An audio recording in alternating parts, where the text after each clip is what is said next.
A paz do Senhor a todos, sejam bem-vindos ao De Jovem para Jovem, uma iniciativa de explicar passagens bíblicas de uma forma simplificada. Se você não é jovem, mas gostaria de saber mais sobre a Palavra de Deus, você é muito bem-vindo aqui. Hoje a nossa temática é sacrifícios e santificação. Iniciaremos a nossa leitura em Gênesis no capítulo 3, versículo 21. Fez o Senhor Deus vestimenta de peles para Adão e sua mulher, e os vestiu. Bom, vemos aqui então o Senhor fazendo então vestimenta de peles para Adão e sua mulher, Eva. Podemos pensar que é apenas um versículo, apenas a narração então da expulsão do homem do jardim. Mas aqui temos então um apontamento a algo muito importante. No versículo 7 do mesmo capítulo, vemos o homem então percebendo a sua nudez e pegando folhas de figueira para tentar cobrir a sua nudez. Porém, aqui no 21 o Senhor mostra que aquilo não era o suficiente.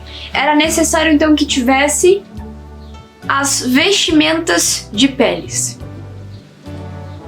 Mas aqui então há uma analogia entre a nudez e o pecado. Então essa nudez é uma quebra da inocência do homem ao perceber então que ele se encontra com a nudez exposta, tudo exposto. Ele se dá conta então de que ele precisava se cobrir. E quando o Senhor aqui no versículo 21 ele faz então vestimenta de peles, ele indica de que aquele esforço humano para cobrir o seu pecado, a sua nudez, era insuficiente. Era necessário então que houvesse derramamento de sangue para que essa nudez fosse coberta. Então aquilo que foi feito pelo homem no versículo 7, aqui no versículo 21 o Senhor fala que era insuficiente. Então o Senhor vai mostrando ao homem que era necessário que houvesse então derramamento de sangue para que houvesse a cobertura dos pecados. No capítulo 9 de Hebreus, versículo 22, é falado: com efeito, quase todas as coisas, segundo a lei, se purificam com sangue, e sem derramamento de sangue não há remissão. Então aqui temos a confirmação a respeito disso. Então, sem o derramamento de sangue, era impossível que houvesse, então, a remissão dos pecados. E aqui, então, há esse apontamento, já em Gênesis, para a vinda de Cristo e a necessidade de que Ele morresse por todos nós, que fomos, então, comprados pelo alto preço do seu sangue. Indo adiante, em Levítico 17:11, porque a vida da carne está no sangue, eu vou-la tenho dado sobre o altar para fazer expiação pela vossa alma, porquanto é o sangue que fará expiação em virtude da vida. Então vemos que aqui em Levítico é falado sobre o sangue representar então a vida da carne. E pelo sangue então havia a expiação do pecado. Ele era derramado sobre o altar para que houvesse então aqui a cobertura dos pecados daquele pecador. Vemos então que era um significado de uma vida pela outra.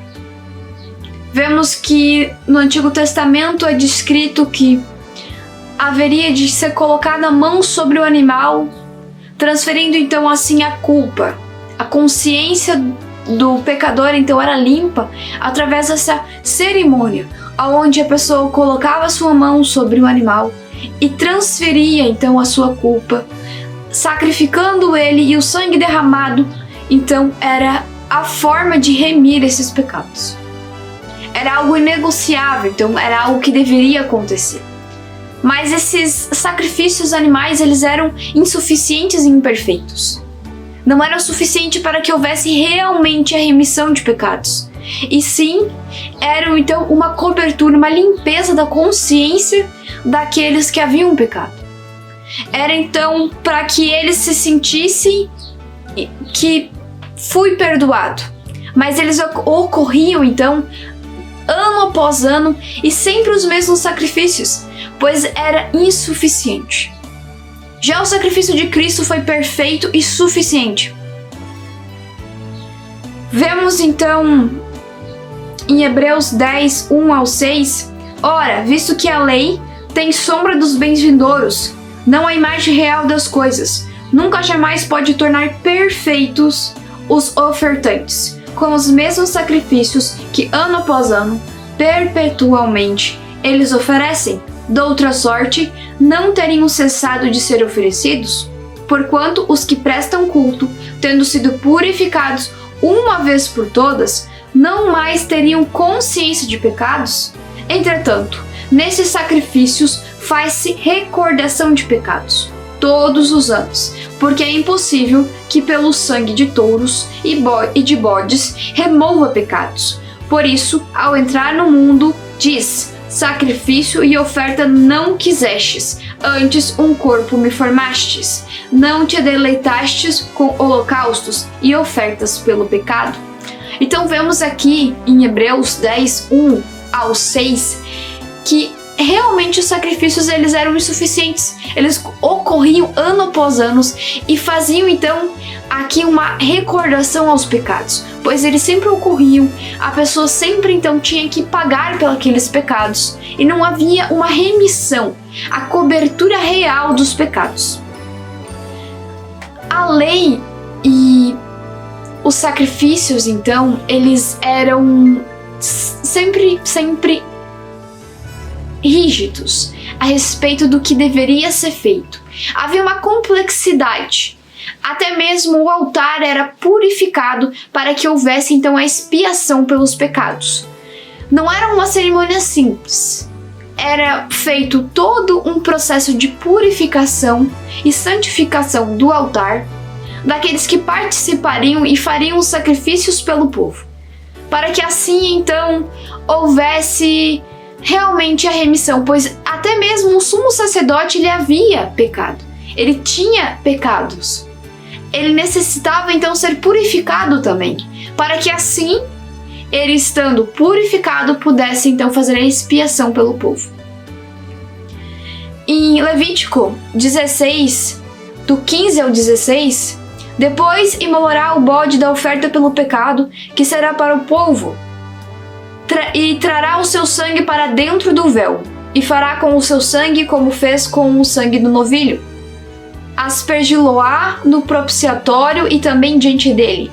Assim fará a expiação pelo santuário por causa das impurezas dos filhos de Israel, e das suas transgressões, e de todos os seus pecados.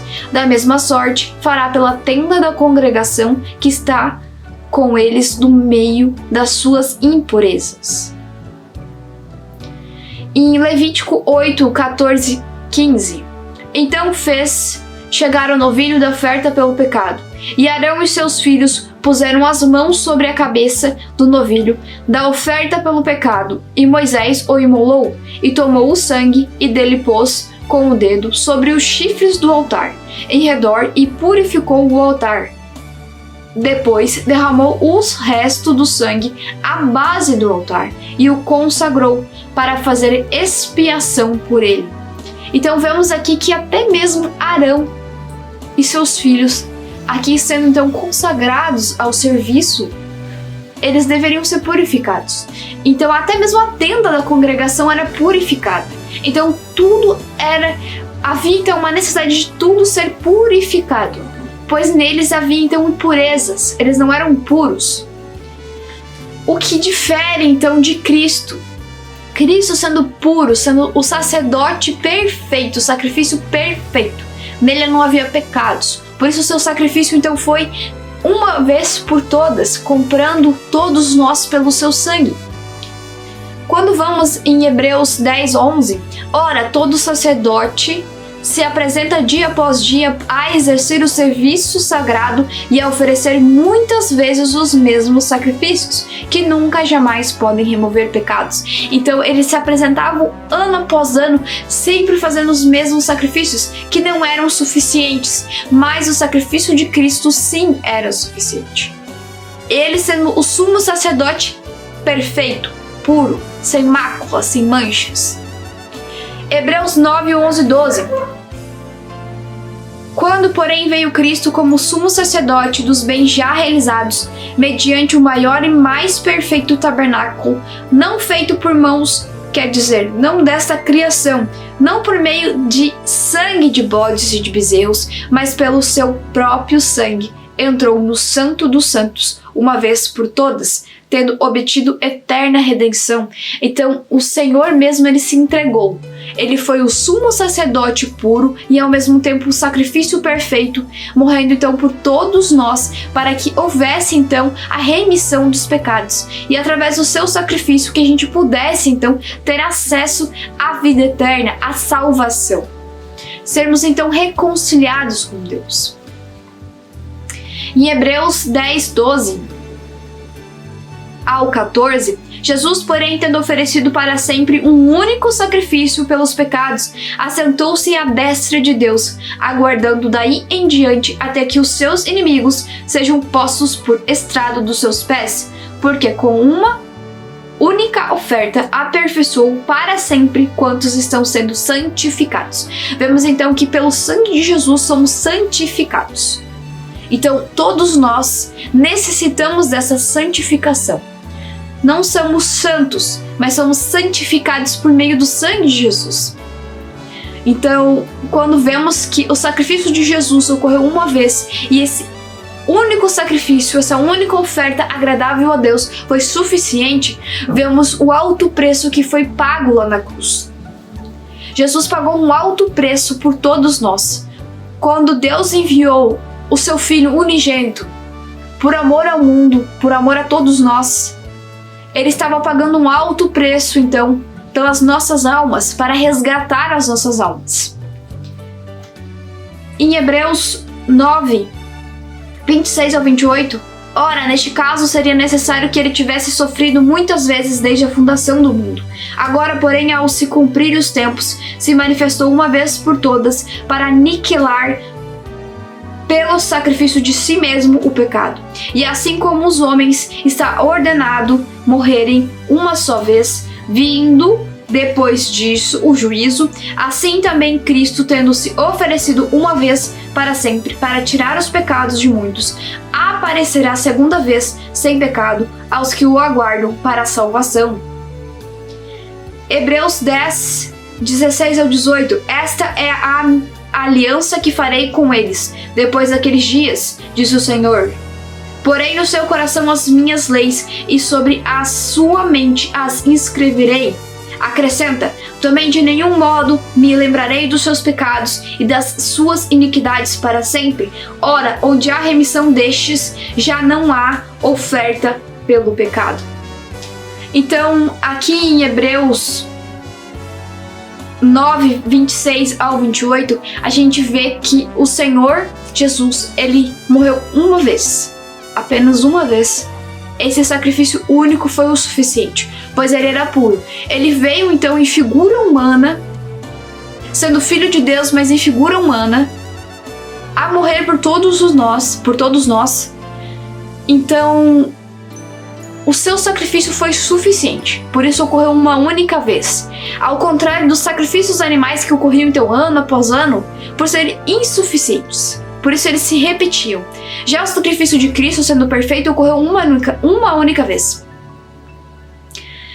E vemos aqui que também, através desse sacrifício, foi fundada então uma nova aliança, através do sangue de Jesus, aonde os nossos pecados anteriormente cometidos, após o abandono, são esquecidos. Então, através de um arrependimento genuíno, o abandono dos velhos pecados, das velhas práticas da iniquidade, há então o perdão e o esquecimento desses pecados. Há uma nova criatura.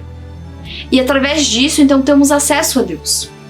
Em Efésios, no capítulo 1, do versículo 3 ao 7, é dito: Bendito Deus e Pai de nosso Senhor Jesus Cristo, que nos tem abençoado com toda sorte de bênção espiritual nas regiões celestiais em Cristo, assim como nos escolheu nele, antes da fundação do mundo, para sermos santos e irrepreensíveis perante Ele em amor. Nos predestinou para Ele, para a adoção de filhos, por meio de Jesus Cristo, segundo o beneplácito de Sua vontade, para louvor da glória de Sua graça, que Ele nos concedeu gratuitamente no amado, no qual temos a redenção pelo Seu sangue, a remissão dos pecados, segundo a riqueza de Sua graça. Então vemos que, através do sacrifício de Cristo, agora temos acesso a Deus para sermos adotados como filhos, sermos chamados de filhos de Deus.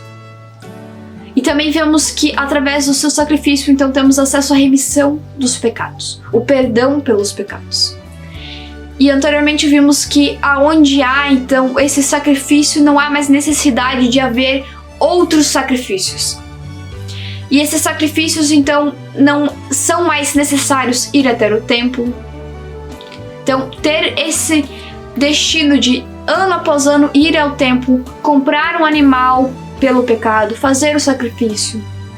E ter, então, essa apenas uma limpeza de consciência, pois aonde há, então, o trabalhar do Espírito Santo em nós para convencimento do pecado, o abandono do pecado, a pessoa é santificada pelo sangue de Jesus.